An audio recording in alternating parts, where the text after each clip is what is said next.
जय श्री राम, जय श्री हनुमान। आप सभी का स्वागत है वैदिकम यूट्यूब चैनल पे। जैसा कि आप सभी जानते हैं कि वैदिकम यूट्यूब चैनल हमारी जो भी स्पिरिचुअल परंपराएं हैं, वैदिक परंपराएं हैं, हमारे पूर्वजों ने हमारे हिंदू धर्म ने जो हमको दी हैं विरासत में, उनके बारे में जानकारी को स्प्रेड करना, हमारे जो प्रोडक्ट्स हैं, स्पिरिचुअल प्रोडक्ट्स हैं, उनके बारे में आगे की जनरेशन को जानकारी बताना, उस नॉलेज को स्प्रेड करना एक हमारा वैदिकम का एक उद्देश्य है, जिसके ऊपर हम लगातार प्रयास कर रहे हैं। और जो भी हम हमारे धार्मिक परंपराएं हैं, उनसे रिलेटेड जानकारी हम लगातार आपके पास लेकर आते रहते हैं। तो उसी कड़ी में आज हम आपके लिए एक जानकारी लेके आए हैं।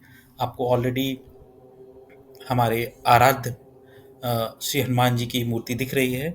तो आज का जो हमारा टॉपिक है कि हम हनुमान जी जी को चोला क्यों चढ़ाया जाता है और उसकी क्या विधि है, क्या सामग्री हमें चाहिए। हमारे कई सारे भाई बंधु हमारे हिंदू धर्म में हनुमान जी के परम भक्त होते हैं, उनके आराध्य हैं। मेरे भी आराध्य हनुमान जी हैं।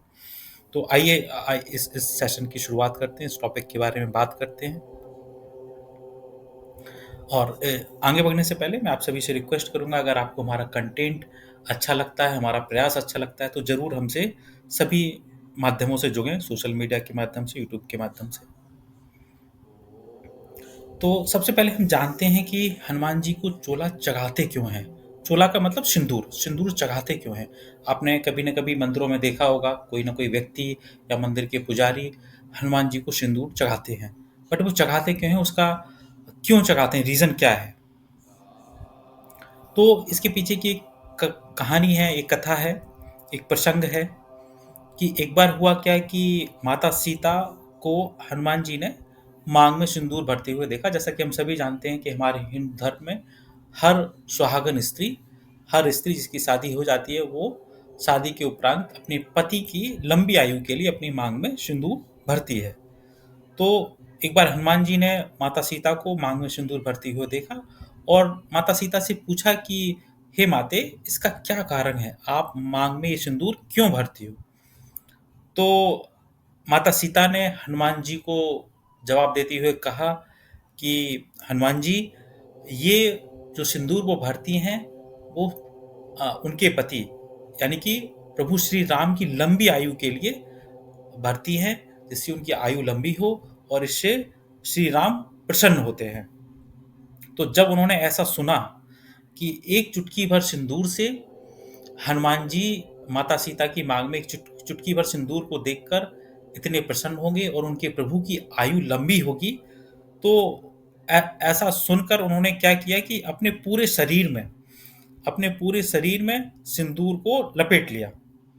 तो ऐसा उनके मन में विचार था कि जब एक चुटकी भर सिंदूर हनुमान जी भगवान श्री राम देखेंगे और वो प्रसन्न होंगे और उनकी आयु भी लंबी होगी, तो जब वो पूरे शरीर में सिंदूर का लेपन कर लेंगे, तो भगवान श्री राम कितने प्रसन्न होंगे और उनके प्रभु श्री राम की आयु कितनी लंबी होगी। तो ऐसा विचार रख के उन्होंने पूरे शरीर में सिंदूर को लगा लिया। और इसके बाद जब भगवान श्री राम ने हनुमान जी को उस रूप में देखा, तो भगवान राम मुस्कुराए और उन्होंने कहा कि जो भी व्यक्ति अ, तुम्हारा सिंदूर से लेपन करेगा, तो उसके ऊपर उसके सारे कष्ट दूर होंगे और सदैव प्रभु राम की और हनुमान जी की कृपा उसके ऊपर रहेगी। तो ये इसके ऊपर एक प्रसंग था। तो आइए जानते हैं इसकी आगे की और विधि और सामग्री, इसमें क्या-क्या सामग्री लगने वाली है, क्या विधि है इसकी। तो सबसे पहला तो हमें हनुमान जी को चढ़ने वाला सिंदूर, हनुमान जी को चढ़ने वाला सिंदूर का कलर मैंने यहाँ पे आपको दिखाया हुआ है कि इस कलर का सिंदूर उनको चढ़ता है। और ये सिंदूर बेसिकली दो दो चीज़ें के साथ चढ़ता है। इसको सिंदूर को चढ़ाने के लिए इसमें या तो गाय का घी मिलाया जाता है या चमेली का तेल। प्रायः मंगलवार के दिन गाय का घी मिला के हनुमान जी को सिंदूर चढ़ाया जाता है और शनिवार के दिन चमेली का तेल मिलाकर इसमें हनुमान जी को सिंदूर चढ़ाया जाता है। और एक सामग्री क्या लगती है इसमें, आपको शुद्ध गंगा जल चाहिए। गंगा जल के साथ आप साधारण जल को भी मिश्रित कर सकते हैं, या एक जल में कुछ गंगा जल की मात्रा मिला सकते हैं। चांदी का वर्क चाहिए इसमें। चांदी का वर्क आपको यहाँ दिख रहा होगा, यहाँ की फोटो में मैंने दिखाया है ताकि सभी लोग समझ पाएँ कि चांदी का वर्क क्या है।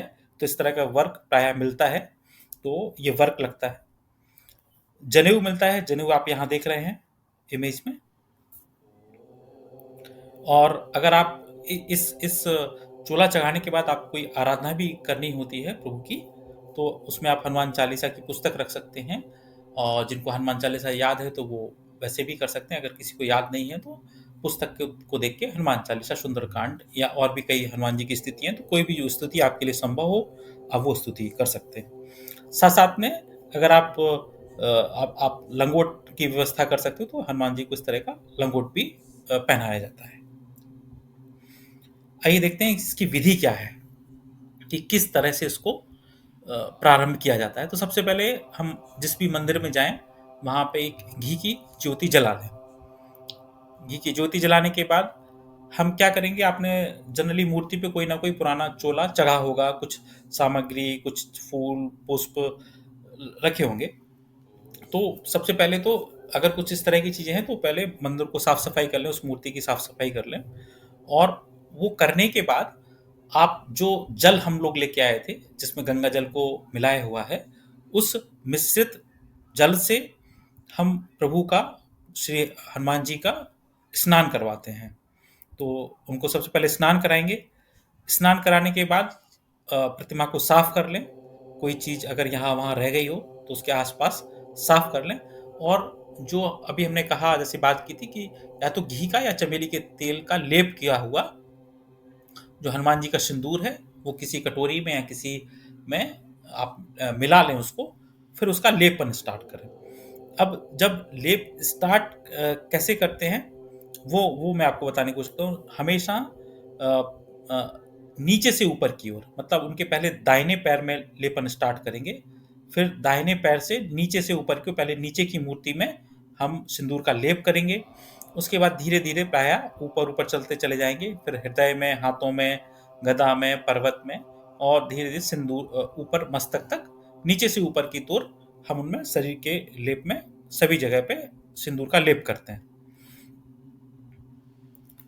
तो जैसे लिखा है यहाँ पे कि मैंने लेप हमें हमेशा हनुमान जी के दाहिने पैर से नीचे से ऊपर की ओर करना चाहिए। जब आपका पूरा लेप हो जाए उसके बाद फिर आप चांदी का वर्क उनको चढ़ाएं। कहाँ कहाँ चढ़ा सकते हैं ये यहाँ पे मैंने इमेज में दिखाया हुआ है। फिर उसके बाद जनेऊ पहनाएं उनको। जब आपका पूरा चांदी का वर्क हो जाए, लेप हो जाए, उसके बाद जनेऊ पहनाएं। लंगोट है तो लंगोट पहनाएं, फल प्रसाद लगाएं। और उसके बाद अब आपका ये सारा हो जाए पूरा, तो आप उसके बाद हनुमान जी की स्तुति करें। हनुमान जी की स्तुति में आप हनुमान चालीसा कर सकते हैं। हनुमान ये सिंदूर चढ़ाते समय एक एक काम और करना है कि जय श्री राम, जय श्री राम, जय श्री राम, इस तरह का भजन कीर्तन करते रहना है। अगर आपको हनुमान चालीसा याद है तो आप हनुमान चालीसा कर सकते हैं, वो कर सकते हैं। तो अन्यथा जय श्री राम पूरे जब तक उनका लेपन चलता रहे, तो जय श्री राम की स्तुति भजन करते रहें। ये सुन के हनुमान जी बहुत प्रसन्न होते हैं। देखिए, अब ये पूरा प्रक्रिया में कुछ सावधानियां भी हमको बरतनी होती हैं। सबसे पहले तो किस दिन ये चढ़ाना चाहिए। जनरली जैसे मैंने बताया कि मंगलवार और शनिवार को प्रायः चढ़ता है। तो मंगलवार, शनिवार या कोई विशेष पर्व जैसे हो, रामनवमी हो, हनुमान जयंती हो, दीपावली हो, होली हो, इस दिन भी हनुमान जी को सिंदूर चढ़ा सकते हैं। जैसे मैंने आपको पहले भी बताया कि आप गाय के देसी घी में और चमेली को, मंगलवार को गाय के देसी घी में और चमेली का तेल, शनिवार को चमेली के तेल में प्रयोग करके उनको सिंदूर हम चढ़ाते हैं। और उस समय हमें, जब हम चोला चढ़ाने जाएं तो उस समय हमें ये भी विशेष ध्यान रखना चाहिए कि हम स्वयं पवित्र हों, पवित्र, हमने स्नान किया हो, सही और साफ वस्त्र पहने हुए हों। और चढ़ाने के पहले, जैसे मैंने आपको प्रारंभ में बताया है कि जब हम चढ़ाना स्टार्ट करें तो जो पुराना चोला है, पुरानी सामग्री जो है, उसको वहां से हटाते हैं।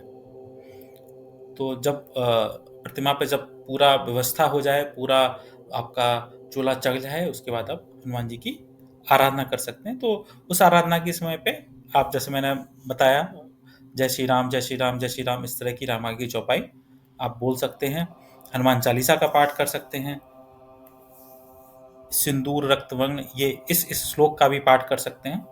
और जब पूरा लेप हो जाए, आप दीपक जला के सुंदरकांड का भी पाठ कर सकते हैं।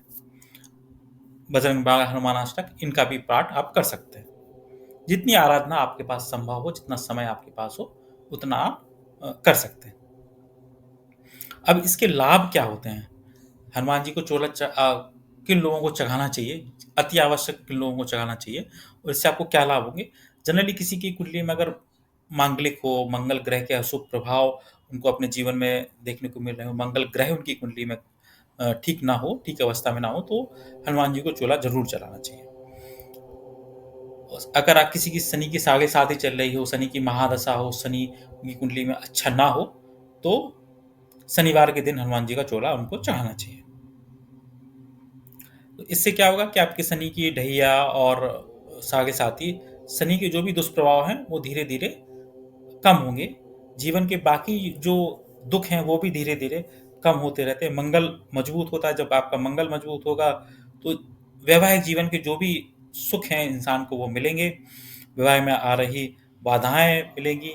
आदमी जब मंगल अच्छा होगा तो साहस और पराक्रम उसका अच्छा होगा। भू जो भी लिटिगेशन के प्रॉब्लम होंगे, कोर्ट केसेस चल रहे होंगे, भूमि के मामले होंगे, वो भी उनके हनुमान जी की कृपा से सभी दूर होंगे, और जो भी इंसान की मनोकामनाएं हैं वो पूर्ण होंगी। घर में सुख समृद्धि आएगी। किसी को अगर भूत प्रेत की बाधा हो, तो ये तो सब जानते हैं कि हनुमान जी से भूत प्रेत भयभीत रहते हैं। तो हनुमान जी की आराधना से, हनुमान जी की कृपा से वो सब भूत प्रेत जो भी किया कराया कुछ रहेगा वो सब मिट जाएगा। आपके शत्रु भी आपसे परास्त हो जाएंगे। तो ये थी जानकारी। Thank you so much. जय श्री राम, जय श्री हनुमान।